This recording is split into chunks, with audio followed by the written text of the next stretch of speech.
If I were to say to you, check out this David Spade movie, it's really funny, you'd probably assume I was suffering from some sort of catastrophic brain injury. And whilst the only thing anyone has ever wanted to see David Spade in is a wicker man, I can assure you he has actually made people laugh. At least once. Oh yeah.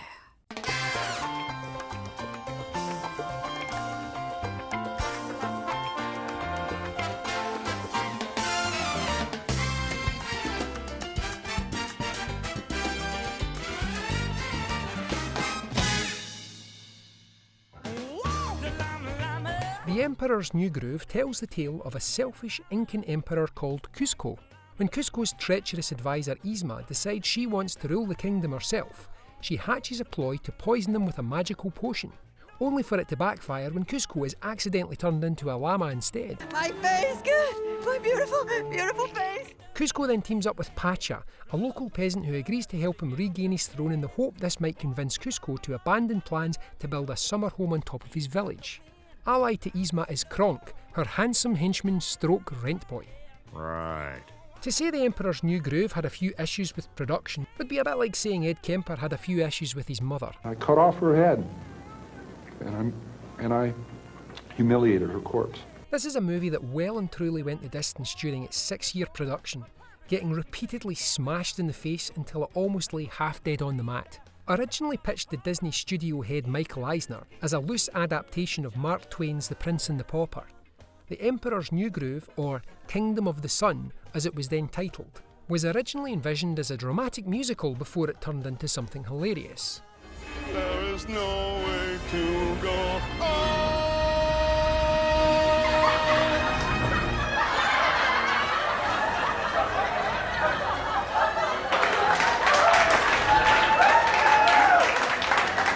Dismayed by rising costs and the confusing plotline, For me, so much of the movie isn't working. I just don't know who I'm supposed to care about, what I'm watching.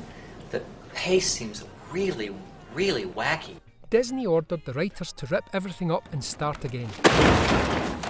4 years and a million rewrites later, The Emperor's New Groove was finally released in December 2000 and performed poorly compared to its incredibly successful earlier counterparts. I can show you the world, shining, shimmering, splendid.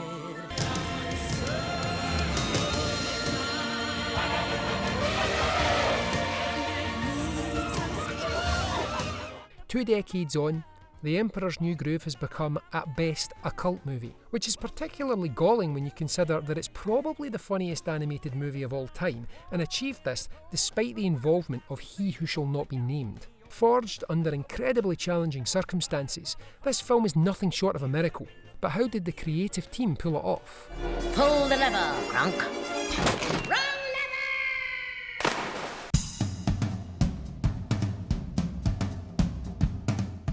Right from the start, the original storyline was complicated and difficult to describe. And it's a story about Pacha, a llama herder who loves the sun. And there's Manco, the arrogant, self-centered prince. What we're grappling with at the moment is that we have a lot of elements in this story.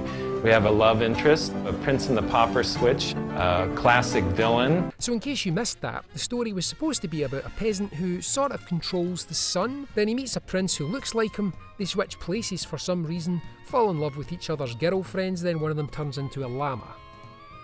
I think. Oh no, I've gone cross-eyed. Fresh from the incredible success of The Lion King, director Roger Allers had grandiose visions for his next movie, only to end up leaving the project 4 years into production after creative differences with the studio. To give you an idea of just how bad things got, some bewildered fool even said this. I think everybody in the back of their mind were thinking, we need more David Spade because he's funny. Despite making these unforgivable remarks, supervising animator Nick Ranieri was not immediately fired. But it was enough of a red flag for Disney execs to decree the entire project thus far be pulled apart like Mel Gibson at the end of Braveheart. A decision was made to go with a much simpler story about a spoiled and selfish emperor who, in trying to regain his humanity, learns how to become a better person. And it was this decision that is one of the major reasons The Emperor's New Groove is so fantastic. Between 1989 and 1994, Disney released 5 separate animated movies, 4 of which are now considered to be among the greatest ever made. What then followed in the next 2 projects was essentially the animated equivalent of Be Here Now, with Disney execs, drunk on their own success, forcing a joyless, overly elaborate ordeal on their fans. What are we waiting for? Like fire, hellfire, this fire in my skin. With the Emperor's New Groove seemingly on the same path, the entire project was reimagined as a buddy movie. And whilst it has none of Disney's trademark pathos, Your mother can't be with you anymore. or epic moments, or memorable courtships, that simplicity is one of the film's greatest strengths. It's the last thing you'd ever expect Disney to make. A silly road trip movie with no agenda and no specific underlying message at its core.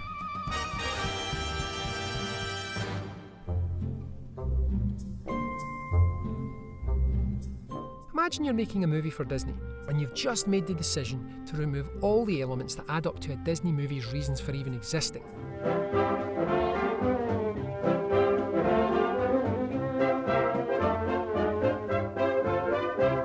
There's nothing else for it but to go all out for laughs. So obviously, you need to tell David Spade to get and yet they didn't. It's as if Disney were trying to teach us some perverse dad-esque life lesson. Love the gas, Meg. Love it! But you know what? After you've gone through the 5 stages of grief and accepted the bizarre reality of the words quality movie and David Spade being associated in the same sentence, you come to realise he's actually got a brilliant voice, and when you give him great lines, he really knows how to deliver them. Uh-oh. Don't tell me. We're about to go over a huge waterfall. Yep. Sharp rocks at the bottom? Most likely. Bring it on. Don't get me wrong, I wouldn't normally trust David Spade to deliver a pizza, but credit where it's due. He's great in this film. The tone is unlike anything Disney have ever tried before or since. And then there's the characters. Cusco's nasty yet hilarious dryness. Let's take a look-see. Hate your hair. Not likely. Yikes. Yikes. Yikes. And let me guess, you have a great personality. Yzma's exasperated fury. I hate this jungle. And every single thing that Kronk says and does in all of his scene-stealing glory. Are you talking to that squirrel? I was a junior chipmunk, and I had to be versed in all the woodland creatures. Excellent.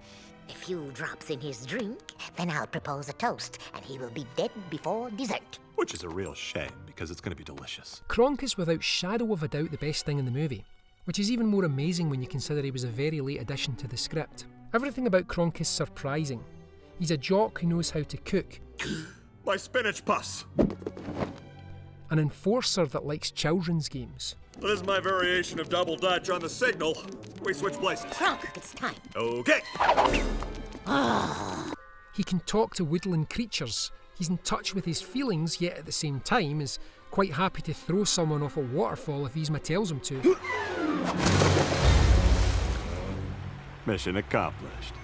It's no coincidence Kronk was made the central character in New Groove's straight-to-video sequel. When something works, it works.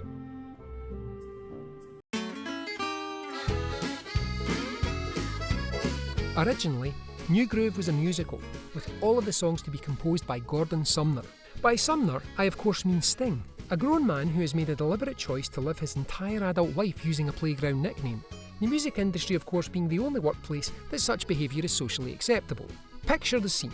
You have an interview at Tesco, then you tell the person conducting the interview that he is only allowed to refer to you as Fraggle Tits. Needless to say, your chances of being hired, even as a trolley boy, would be close to non-existent.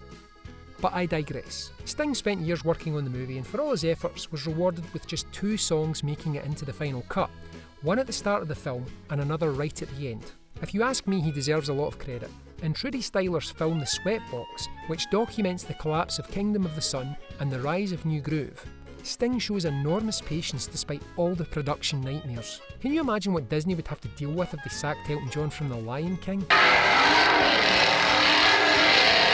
It's a shame when great artists don't always have their vision fully realised, especially when you consider how passionate Sting was about the project.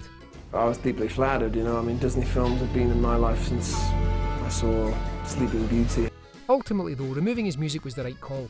None of the work he had done really fitted with the change in direction, and the fact is, New Groove's lack of musical numbers is another reason it stands out.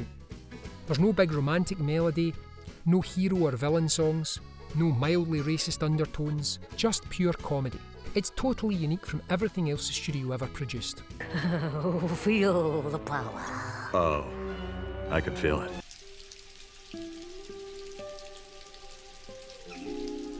For the best part of 50 years, Disney had a reputation for being the company at the cutting edge of animation technology, peaking with the release of The Lion King in 1994. But by the year 2000, someone else had stolen their crown. To infinity and beyond! With the release of just one movie, traditional animation was about as wanted by audiences as a TV adaptation of Mein Kampf. It took New Groove another 5 years to reach the market after the release of Toy Story. By that time, Pixar had already churned out A Bug's Life, a Toy Story sequel, and well and truly made Disney their new bitch. New Groove's quirky 2D look was so much quainter and less interesting in comparison. It's not that hand-drawn movies disappeared completely.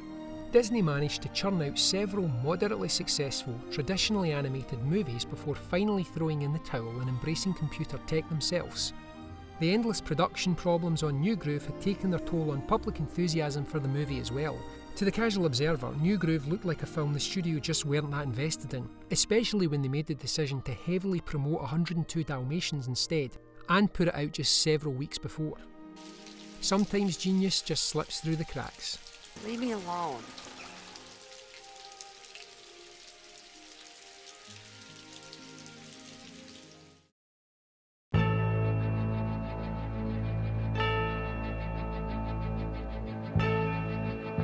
One saving grace in all of this is that the relative obscurity of The Emperor's New Groove means Disney will never subject us to a god-awful live-action remake.